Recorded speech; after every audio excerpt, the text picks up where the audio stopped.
तमसा नदी। अयोध्या से 20 किलोमीटर दूर है तमसा नदी। यहाँ पर श्री राम ने नाव से नदी पार की थी। श्रृंगवेरपुर तीर्थ। प्रयागराज से 20 से 22 किलोमीटर दूर श्री राम श्रृंगवेरपुर पहुंचे, जो निषादराज गुह का राज्य था। यहीं पर गंगा के तट पर उन्होंने केवट से गंगा पार करने को कहा था। श्रृंगवेरपुर को वर्तमान में सिंगरौर कहा जाता है। कुरई गांव। सिंगरौर में गंगा पार कर भगवान श्री राम कुरई में रुके थे। प्रयाग। कुरई से आगे चलकर श्री राम अपने भाई लक्ष्मण और पत्नी सहित प्रयाग पहुंचे थे। कुछ साल पहले तक प्रयाग को इलाहाबाद कहा जाता था। चित्रकूट। प्रभु श्री राम ने प्रयाग संगम के समीप यमुना नदी को पार किया और फिर पहुंच गए चित्रकूट। चित्रकूट वह स्थान है जहां श्री राम को मनाने के लिए भरत अपनी सेना के साथ पहुंचे थे, क्योंकि राजा दशरथ का देहांत हो चुका था। भरत ने यहाँ से श्री राम की चरण पादुका ले जाकर उनकी चरण पादुका रखकर राज्य किया था। सतना। चित्रकूट के पास ही सतना यानी मध्य प्रदेश में स्थित अत्रि ऋषि का आश्रम था। हालांकि पत्नी अनुसुईया के साथ महर्षि अत्रि चित्रकूट के तपोवन में रहा करते थे, लेकिन सतना में रामवन नामक स्थान पर भी श्री राम रुके थे, जहां ऋषि अत्रि का एक और आश्रम था। दंडकारण्य। चित्रकूट से निकलकर श्री राम घने वन में पहुंच गए। असल में यही था उनका वनवास। इस वन को उस काल में दंडकारण्य कहा जाता था।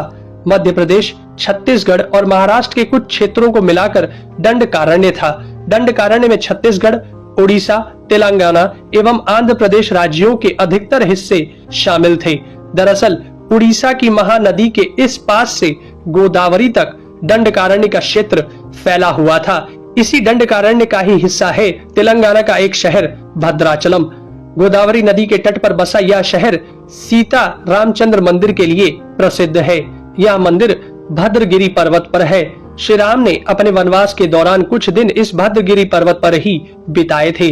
स्थानीय मान्यता के मुताबिक दंडकारण्य के आकाश में ही रावण और जटायु का युद्ध हुआ था और जटायु के कुछ अंग दंडकारण्य में आकर गिरे थे। दुनिया भर में सिर्फ यहीं पर जटायु का एकमात्र मंदिर है।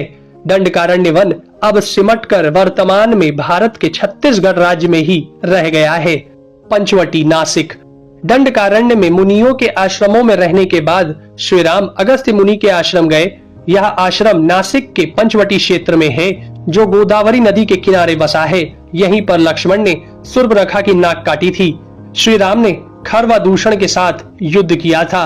गिद्धराज जटायु से श्री राम की मैत्री भी यहीं हुई थी। वाल्मीकि रामायण अरण्य कांड में पंचवटी का मनोहर वर्णन मिलता है। सर्वतीर्थ।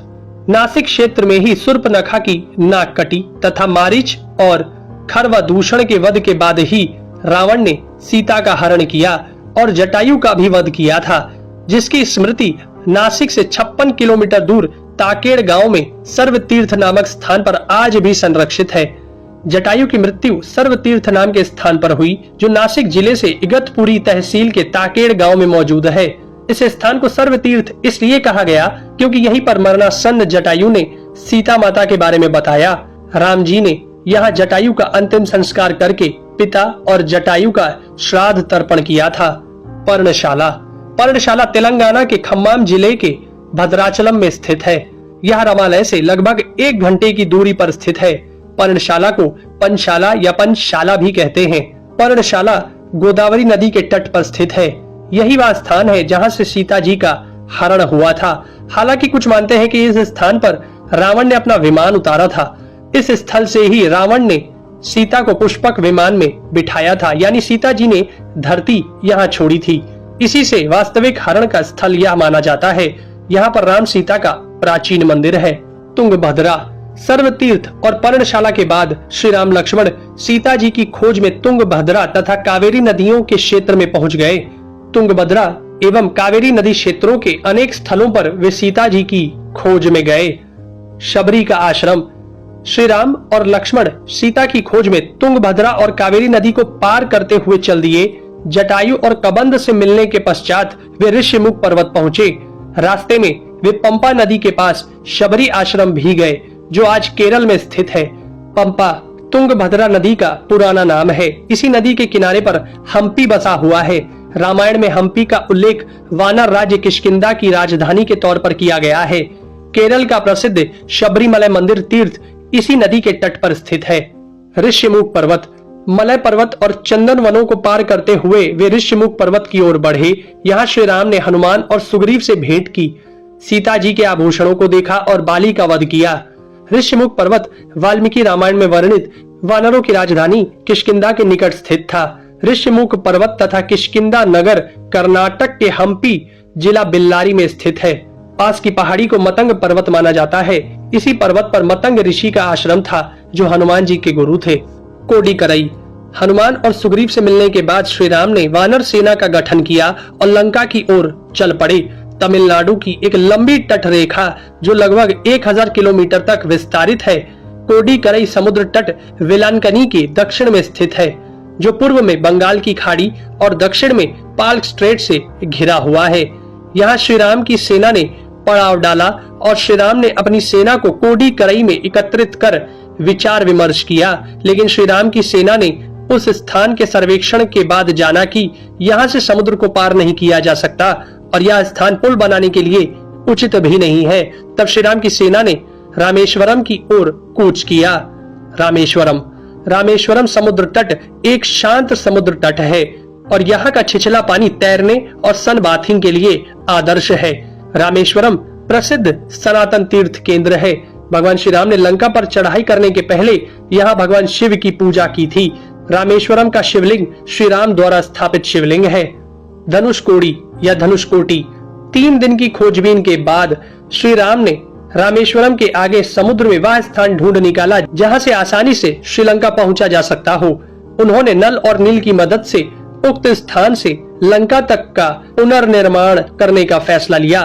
धनुषकोडी भारत के तमिलनाडु राज्य के पूर्वी तट पर रामेश्वरम द्वीप के दक्षिणी किनारे पर स्थित एक गांव है। धनुषकोडी पनबन के दक्षिण पूर्व में स्थित है। धनुषकोडी श्रीलंका में तलेमन्नार से करीब 18 मील पश्चिम में है। इसका नाम धनुषकोडी इसलिए है कि यहाँ से श्रीलंका तक वानर सेना के माध्यम से नल और नील ने जो पुल यानी राम सेतु बनाया था, उसका आकार मार्ग धनुष के समान ही है। इन पूरे इलाकों को मन्नार समुद्री क्षेत्र के अंतर्गत माना जाता है। धनुषकोडी ही भारत और श्रीलंका के बीच एकमात्र स्थलीय सीमा है जहां समुद्र नदी की गहराई जितना है, जिसमें कहीं कहीं भूमि नजर आती है। नुवारा एलिया पर्वत श्रृंखला। वाल्मीकि रामायण के अनुसार श्रीलंका के मध्य में रावण का महल था। नुवारा एलिया पहाड़ियों से लगभग 90 किलोमीटर दूर बांद्रवेला की तरफ मध्य लंका की ऊंची पहाड़ियों के बीचों बीच सुरंगों तथा गुफाओं के भंवर जाल मिलते हैं। यहाँ ऐसे कई पुरातात्विक अवशेष मिलते हैं जिनकी कार्बन डेंटिंग से इनका काल निकाला गया है। श्रीलंका में नुवारा एलिया पहाड़ियों के आसपास स्थित रावण फॉल, रावण गुफाएं, अशोक वाटिका, खंडहर हो चुके विभीषण के महल आदि की पुरातात्विक जांच से इनके रामायण काल के होने की पुष्टि होती है। आजकल भी इन स्थानों की भौगोलिक विशेषताएं, जीव, वनस्पति तथा स्मारक आदि बिल्कुल वैसे ही हैं जैसे कि रामायण में वर्णित किए गए हैं। दोस्तों, ये सब जानने के बाद भी कुछ लोग तर्क दे ही देंगे कि प्रभु श्री राम काल्पनिक